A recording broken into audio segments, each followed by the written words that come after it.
I'm Gary, I'm John. and we're Two Bros Doing Shows. And you can find us at Two Bros Doing Shows on Facebook. Two Bros Doing Shows on Twitter with the number 2, not the spelled out version. Or you can contact us at twobrosdoingshows@yahoo.com. And on November 1st, we will be doing a little something extra for our Halloween show, so don't miss it.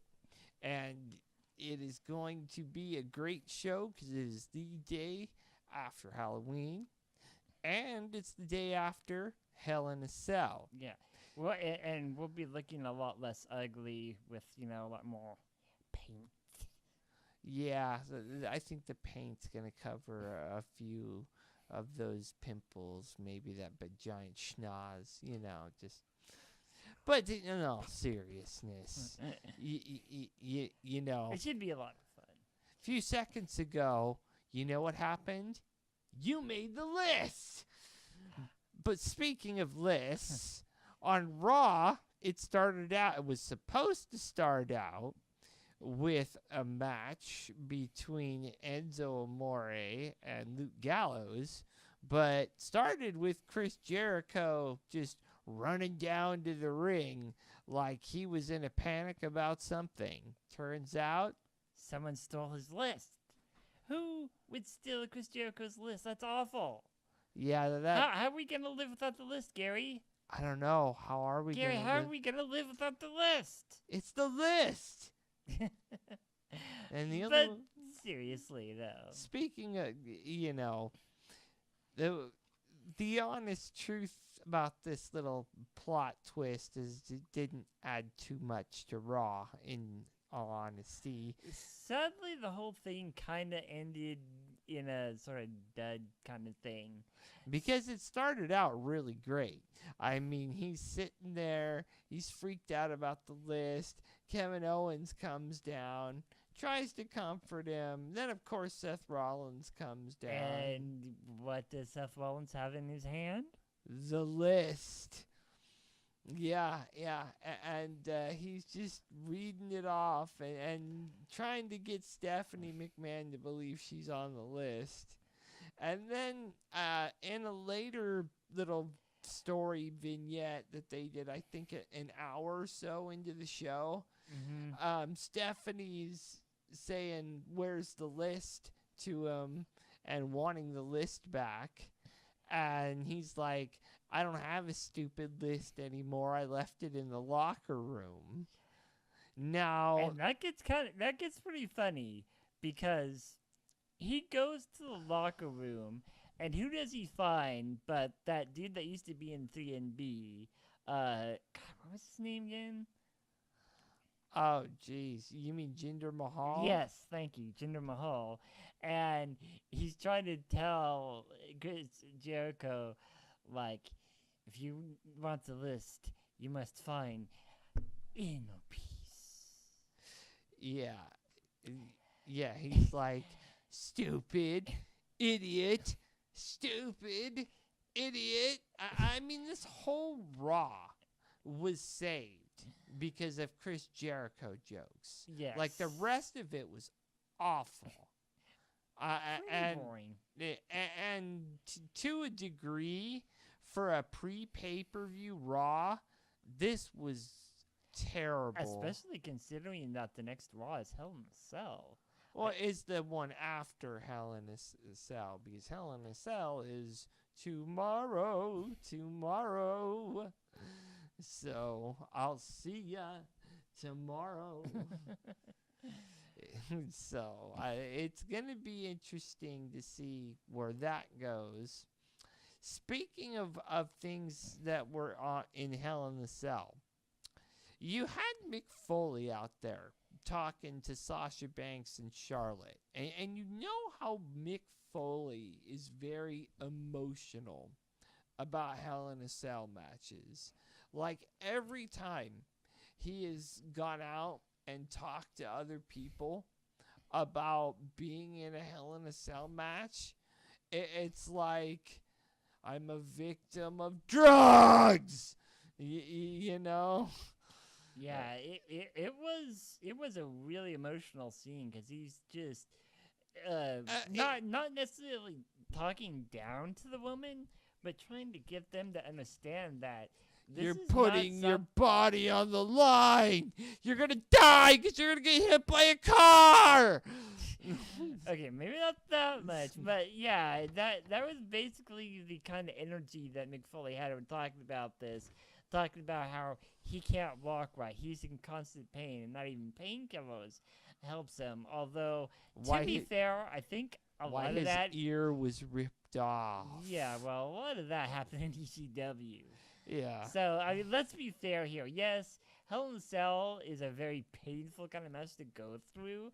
I have no doubt about that. But when Mick Foley is talking about how much pain he's in, I'm sure some of that was the barbed wire he took to his back quite a few times when he was Cactus Jack. Or God knows what else. Or, yeah. So, I mean, granted, we're gonna see a lot of violence.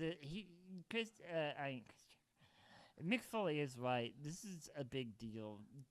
Even with them being,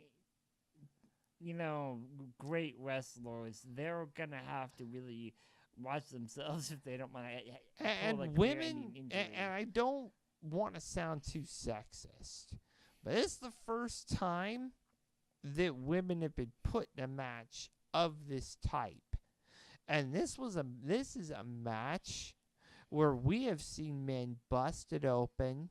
We have seen people break bones, pull tendons, try and pull shit from on top of the ring like Shane McMahon did to The Undertaker at WrestleMania. Or was there one time where Mankind got thrown off and into what? Wasn't he like thrown into the freaking announce table from the cage? Several times. Like he is got the Hall of Fame to himself in being the wrestler who's been in the most Hell in a Cell matches. He's been in I believe 7, he said on Monday night throughout his career. That's insane. And like most people are lucky to get 1. He has been in 7. Granted, he was in the era that it started in. Mm-hmm. But that's a lot. And that's a lot to put your body through. So it's no wonder he's acting like some guy that like just got off crack and is like, it's bad. I mean, he's like, it's bad. But he does have a point. Women's bodies are a lot more fragile, without sounding too sexist. And to a degree that these bodies like that were not meant to put up with the type of abuse that Hell in a Cell is used to giving out. So it's going to be interesting to see how far they let them go with it. That is really what I am most interested in seeing. Are they just going to stick to the ring and then maybe throw us a few cheap pops of getting speared into the steel? Or are they just going to hide weapons under the ring and just go full bore at each other and meet each other at the top and just beat the snot out of each other? I mean, knowing Sasha and Charlotte, that's what they're going to want to do. So I have a feeling that message was a bit of foreshadowing. Well, we'll have to see. I mean, granted, this isn't the only Hell in a Cell match. There's 3. Yeah, but this is probably going to be the one that most people are going to be talking about the day after. Well, okay, on my PlayStation 4, I have an app for WWE Network, and the freaking picture for Hell in a Cell is Sasha versus Charlotte. By the way, hashtag not sponsored. Yeah. But the point being there is that WWE Network is... there's been a lot of talk within the Associated Press that they wanted to push this as the match, like the, top match for the pay-per-view, but I guess Vince might have put a stop to that because he wanted Rollins and Fatty McFat to be the top match. Kevin Owens. Yeah. Yeah. I mean, I mean, granted, they're calling it It's a triple main event, which since when the hell is the mid card anywhere But near the main event? unless they have like 3 steel cage matches going on at the same time or something, that's not a triple main event. That's just so I'm just curious if they're gonna put them all at the end or if they're gonna pepper them throughout the pay-per-view. I don't know. They may wait, and I was wondering how that was going to work too, because man, how many times are you going to pull up and down that freaking steel cage? But for whatever reason, and however they do it, there is going to be 3 steel cage matches. So I hope the women are definitely given the time that they deserve. Yeah. Next one, the last match because all the other matches during Raw were so mediocre. Like, they touched upon Braun Strowman and Sami Zayn, which sounds like what they're going to roll into Survivor Series with. Probably, TLC. Yeah, I mean, they're gonna either they're doing this to downgrade Sami Zayn or to bring up Braun Strowman. Well, we'll see where this is going. Well, I have a feeling, honestly, that they're gonna that they're trying to bring up Braun Strowman, because honestly, you look at a guy like that, he's sort of like the next Mark Henry-ish kind of guy. Or, Big Show, or basically their next strong guy that they could just put out there and have crush people. Now, another match that they had was Enzo Amore and I believe you said it was Luke Gallows. Yeah. And the thing is, the reason they did that is because those 4 are facing off against each other at Hell in a Cell. So, meh, that's the kind of thing that you usually see right before Hell in a Cell. Just for anyone that's curious, Enzo won because of a referee distraction and a large big boot from his buddy Big Cass. And man, them boots are pretty damn big. Those boots were made for stomping mud holes. Oh, they're made for more than do. Yeah, that is absolutely true. Another match, or another stupid thing they really did was that arm wrestling crap between Paige. I completely forgot about that. And between friggin' who was it? It was Becky. Not Becky. I always get the names confused. Sasha Banks. Okay, No. the blonde. Jeez. Charlotte. The other blonde. Man, I'm going to keep testing you on this until you... Because I know, but I'm not going to just give it to you. Okay, it was Dana Brooke, bro. Right. God. I'm sorry. You said blonde, and there are a few in that company. Dana Brooke and Bailey got into an arm wrestling match. Ooh, like, put them in a match, Yeah. Why? Like, I have seen this arm wrestling bull crap, like, used and overused over the last couple years by WWE on Monday nights. Stop doing it, because the thing is it's not entertaining. It's not entertaining. Well, like you had... Clearly by my reaction, it's not memorable. Yeah. It's just, it's one of those things where it's like, why do it?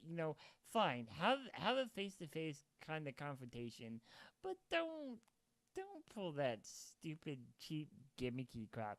It works better on SmackDown because they have people that are entertaining in the way that Their personalities yeah, are more entertaining. exactly. But the fact of the matter is that when you do this and your entire the base of the people that are in your audience are screaming boring, boring. It's time to maybe think on that, because if they're saying it's boring, how do you think the people at home are feeling? They're probably changing it to Monday Night freaking Football because they don't care anymore. And this has really been a constant problem with Raw. And not to mention, you could have used that time for a match. Yeah, like I would have much rather seen a women's match or a cruiserweight match than boring gimmicky garbage like that.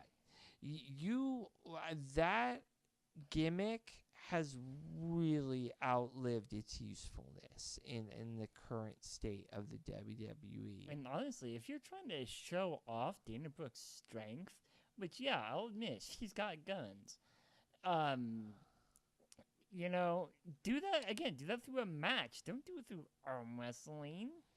Show off her strength in a real fight. Yeah, I have to completely tend to agree. I don't like the way this Raw was booked. And I mean in the end, because you had another match where freaking there was a match between New Day and then Sheamus and Cesaro. And Sheamus and Cesaro won. Now, here's the thing. They have a chance again at New Day at Hell in a Cell for the tag titles. What would your baseline, percentage be for the titles changing hands? Considering that they would need one more month to break Demolition's record. Okay, so this is the way that I look at it. So, from what I understand from watching SmackDown, the champions themselves are automatically the leaders of the tag division, from what I understand, at least for SmackDown. It might be different for Raw, but I don't get what you're going. So the thing is that I highly doubt they're going to switch the tag titles before that month is up. So, because New Day is going to end up leading the tag division for Survivor Series on Raw. So I don't think they're going to take the titles off of them. I don't know. This would give them another tag team to utilize in that 5-on-5 tag teams, because automatically Sheamus and Cesaro would be in it because they are the tag team champions. If they don't win, then they probably split up. Well, I have a feeling. Well, this goes to one of our later stories, but I have a feeling that they might end up splitting up anyways if WWE gets more talent. Well, yeah. But, and then one of our later stories may dispel some things. But anyway, before we go smashing more pumpkins, it's going to be interesting to see how WWE plays all this out at Hell in a Cell, especially with the title matches. Because that tag team one especially, it's like, are you pushing Foley's agenda or are you pushing New Day's agenda? I think New Day has gone as far as they can go, as far as I'm concerned. Well, I think I once love them. I don't want to. I don't want to see them break up. I mean, I'd love to see them stay together, but I know nothing is forever. So I get the feeling that at the beginning of the year, people may have some broken hearts, but that's just a personal assumption, nothing more. Okay, so John, all right. SmackDown. So when it comes to SmackDown, first off, we have Randy Orton versus no, sorry, not Randy Orton. We had Kane versus Bray Wyatt. And so during the match, Randy Orton comes in. Well, first it's Luke Harper who sort of tries to interrupt the match. And then Randy Orton comes out. Luke Harper backs away, looking at Randy Orton. Kane gets ready for a choke slam. Randy Orton does that little trolley snake looking thing before he does an RKO. Yeah, and then right as it looks like both of them are going to attack Bray Wyatt, Randy Orton RKO's Kane and ends up taking him down. Now, in an interview after that match, Randy Orton said, if you can't beat him, join him. Now, this is an interesting story because I remember you telling me about this. And I couldn't believe it when you told me.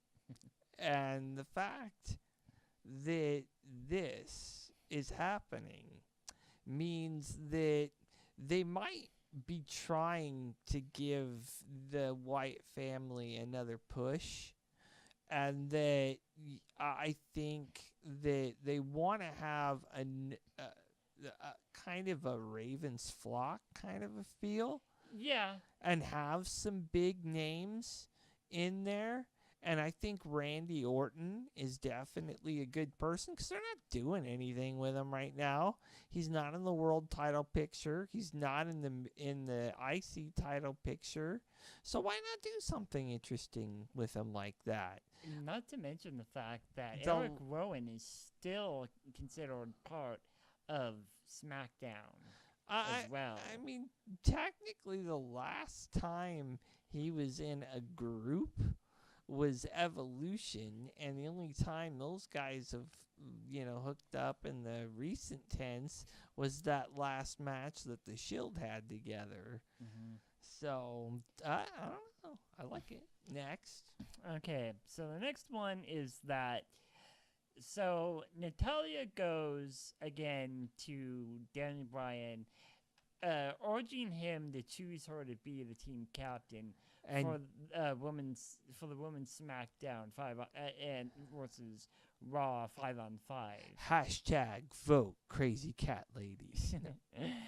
So this time though, no crazy cat pictures.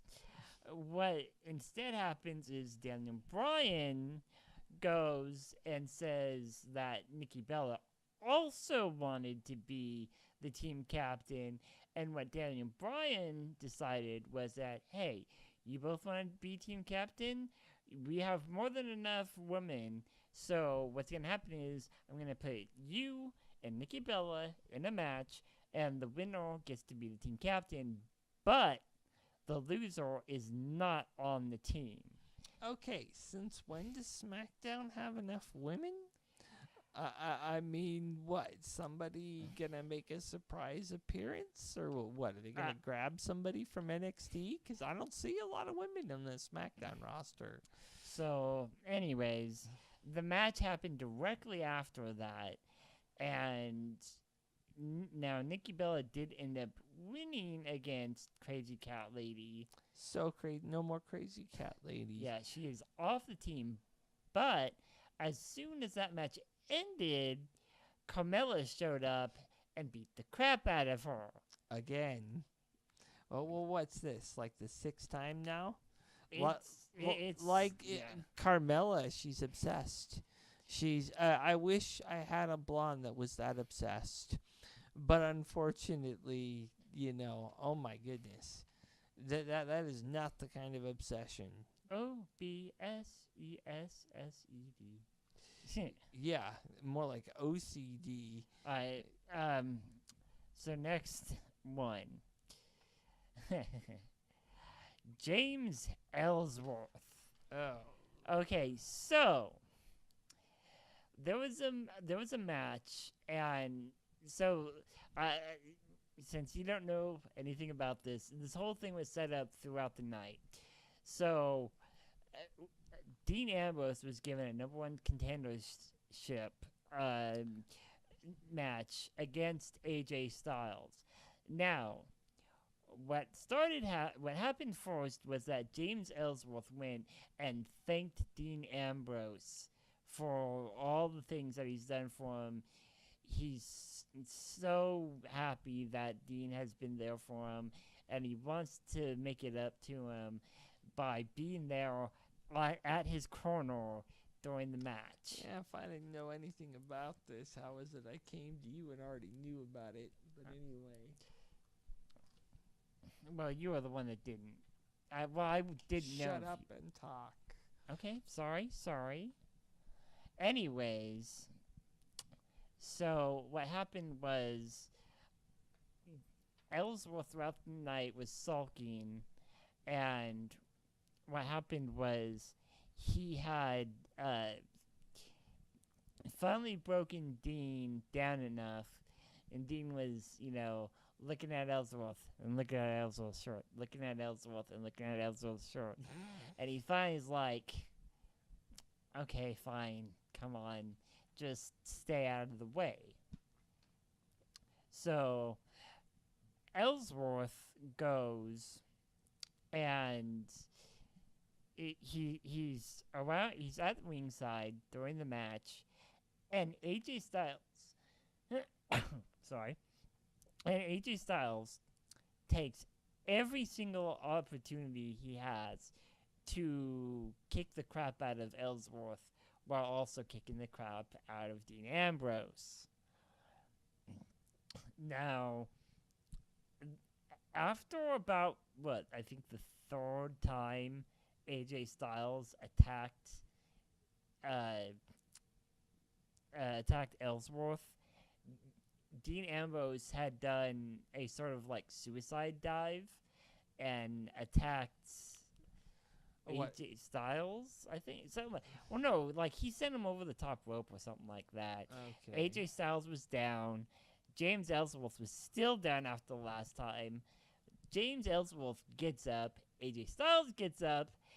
James Ellsworth is so ticked off at AJ Styles, he lines up his shot and performs a no-chin music on AJ Styles. Now, I have to say, why exactly would they call it a no-chin music for a guy that's got, 3 chins? Nope. Guy doesn't have any chins, dude. Are you Guy kidding looks me? That like guy's got, so many chins. If the guy had any less of a chin, it would just be his cheeks going into, an inverted position. Because it's all fat. Anyways, so he hits AJ Styles with the no-chin music. The ref sees it in plain view. Dean Ambrose's face is in a state of shock. He cannot believe what he just saw. And he's trying to say to the ref, no, he didn't mean to do it. Don't, please don't. And the ref turns around, says, ring the bell, and AJ Styles wins by disqualification. All because James Ellsworth was outside of the ring and decided to perform a kick on AJ Styles. The whole thing could not have been better planned if I had written it. Well, yeah, with a trick or a treat, somebody just got tricked. So that was definitely, when I had first read this on WWE.com, I saw it on my phone, and I'm like, what? Because I actually didn't realize what had happened, and so I read the whole article, and I was shocked.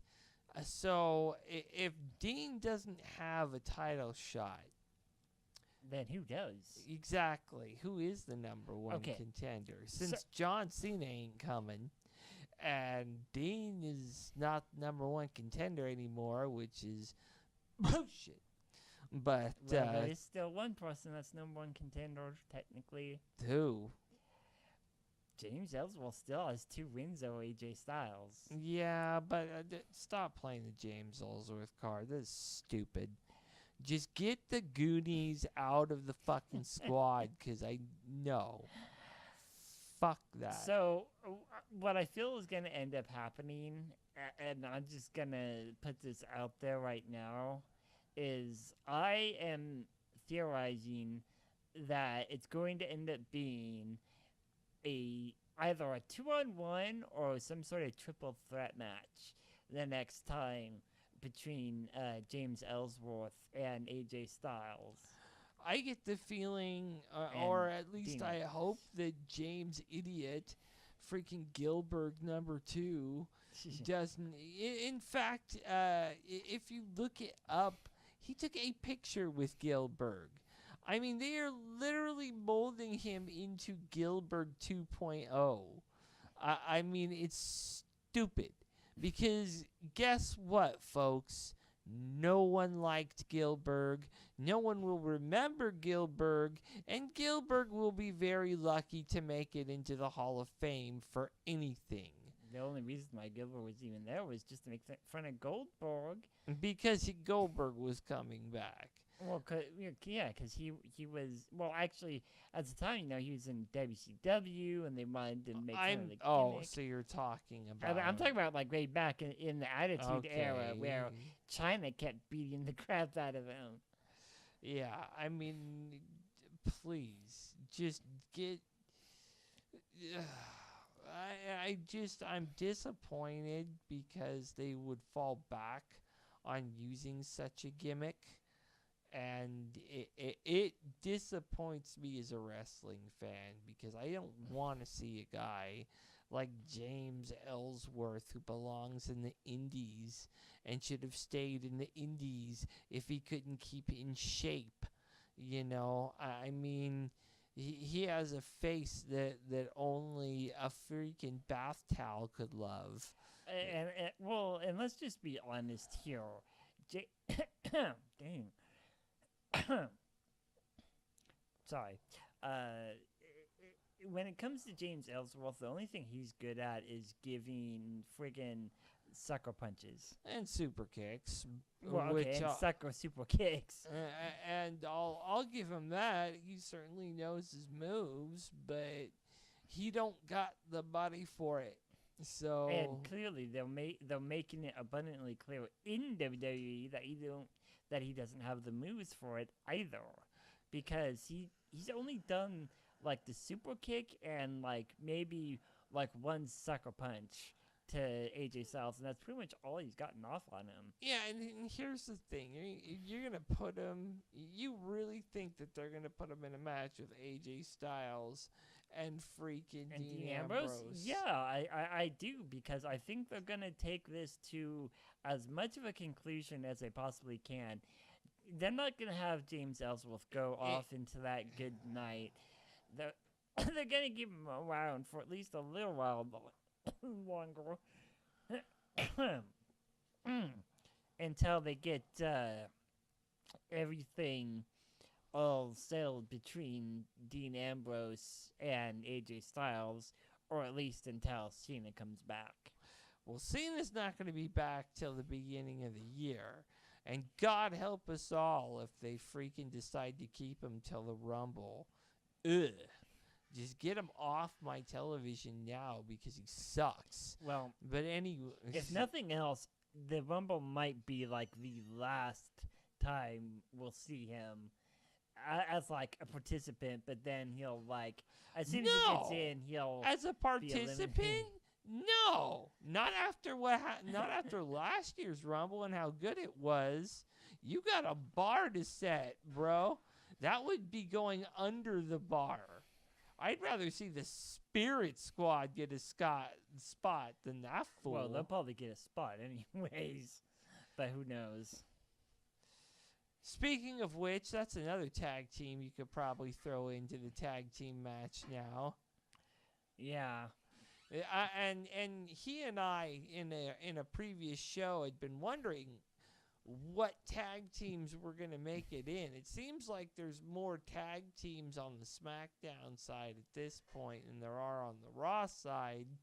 So that's why I think Sheamus and Cesaro will win on Sunday. You know what? Actually, I'm sorry. I just remembered something else that happened. What? So, also on SmackDown, they had a match between the Hype Bros and the Ascension for a spot on the tag team roster. Why? So, I mean the for the Survivor Series, and the Hype Bros won.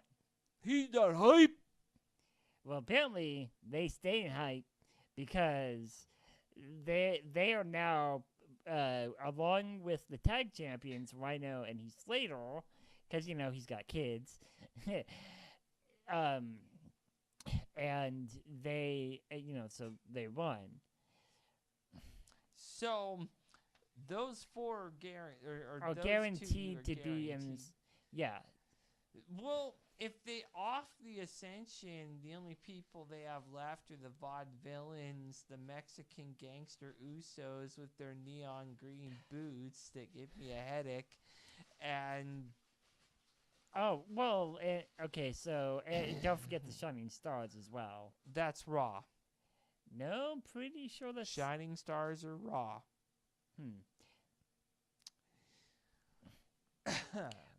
Well, they were mentioned in Talking Smack, so. Yeah, but they're from Raw. Okay. So, anyways, next. Okay. Okay. So, at this point, and we've been wondering about this for the last few weeks, what's the deal with TNA? What's going on with all this litigation and hearsay about possible foreclosure and this and that? Yeah, because honestly, it's all been a mystery. No one has known really anything about what's been going on with TNA.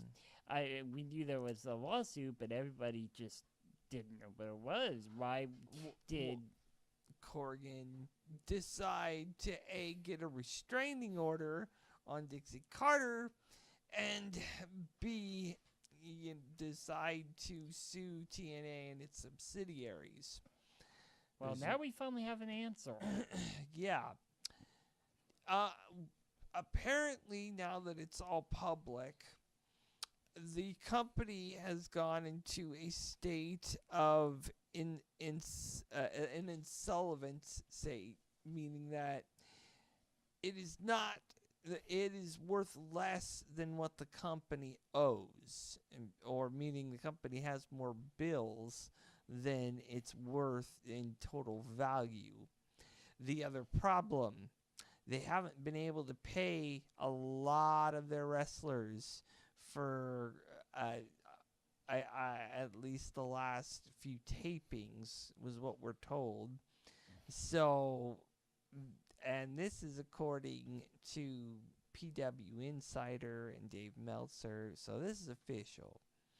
Now, a lot of these wrestlers, and they haven't been named, but wrestlers within TNA have said that they've been looking at other companies, including the WWE, to, gauge interest. Yeah, to gauge their interest within these people. Now, right now, who it is a complete rumor.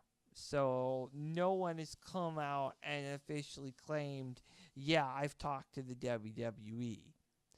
But this is groundbreaking because this is really beginning to look like what happened in ECW. Though we're seeing sort of a different twist to it, though. Well, yeah, the different twist is they had an idiot for a business person running that company for almost 10 years. Well, not just that, but also you can't forget about the clause with Billy Corgan for his. Yeah, and go ahead. Okay, so basically, what happened was apparently Billy Corgan, when he was doing dealings with TNA, had it in like a contract where if the company ever became insolvent. Then Dixie Carter's 92.5% shares would go to Billy Corgan. Now, the only thing that we can really suspect from this is that the company's become insolvent and Billy Corgan wants the company now. The only other thing we could get from that is that Dixie Carter is trying to find some kind of loophole maybe to keep the company with her. At least that's an assumption. This isn't like fact, but I just think it's important to maybe think about how this might be. I don't think it's going to matter anyway, because if the company's insolvent, unless Billy Corgan could throw some, rock concert 90s battle royale, I don't think that it's really going to matter, because people are going to walk away and then you're not going to have a company. Yeah, I mean, and you also got to remember that, Damian Sandow, who is now Aaron Rex, Cody Rhodes, who's the other guy, the Funkasaurus? Brodus Clay. Have all gone to TNA, or in case, I guess, Brodus Clay had already been in TNA before, so you went back. But the thing is that all these guys thought they could find this new ship and didn't realize that there were already rats leaving the sinking ship, but now you had rats entering into the sinking ship, which is kind of confusing. Yeah, why would you want to jump back onto a sinking Titanic? I mean, just because I want to emphasize this. I really do, because this is such a crazy thing to happen. You'd think that these wrestlers would have done their research before going to TNA, but, money is money. But when you're not getting paid... Yeah, and that's the biggest part to me, is that wrestlers who work their dates deserve to be paid. But when you're not getting paid, why should you work? Well, exactly. That to me, with the kind of abuse these guys have to go through, no. If I did not get paid, 2, maybe 3 times in a row, I'd be like, I ain't working again unless I get paid.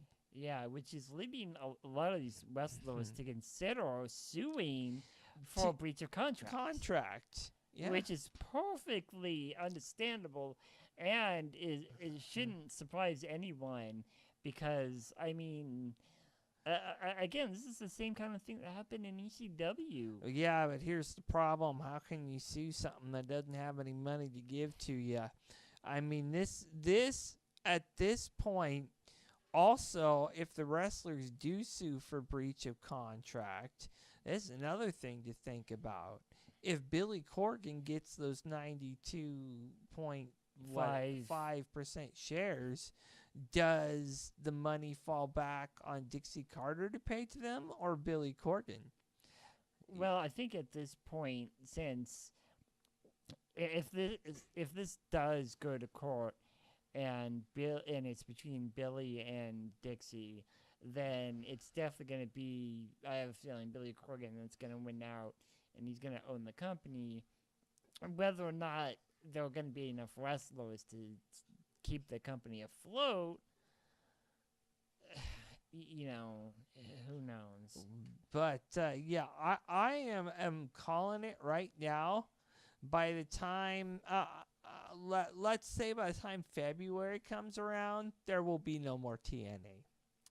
Yeah, I don't think it's gonna last till next year. I would say end of the winter, beginning of the spring.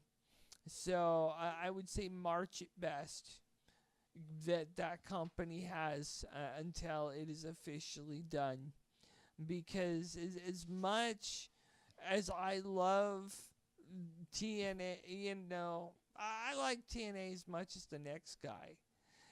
But it sounds like all Dixie got for Halloween is a lot of green beans from the broken Hardys. Yeah. And some fat guy dressed as the Hurricane. But let's face it, at this point, somebody built a wall, and now they're going to get buried under it. And it was Dixie. Yeah, I wonder how many deleted emails she has. Hardys. Well, yeah, those Hardys had a lot of funny Halloween jokes. Honestly, again, that's the only reason to watch TNA at this point, is because of all the goofy stuff that they do. And they're rather entertaining. I know WWE wants them. I mean, a lot of people know the WWE wants them. If they're not getting paid, I wouldn't see any reason for them not to jump ship. So, because obviously the Rumble, fuck James Ellsworth. You could have the broken Matt Hardys up on there. You mean broken Hardys? Yeah, broken Matt Hardys, yeah. So, yeah, there's more than one of them, folks. That's what's so crazy. Just have to delete one and keep the other. But, yeah, the Hardy brothers, you could have several other people. A lot of people have been wanting to see, several other people jump ship from TNA, and now they may have the chance to do it just simply because of breach of contract. And who knows, we might finally get to see, like, Abyss teamed with Kane or something. Yeah, two old guys. Or finally see the first Monsters Ball / Asylum match. Yeah. That would be awesome if WWE bought out TNA and they took the matches that they did. Well, remember how WWE said they were going to buy the, weight. Yeah.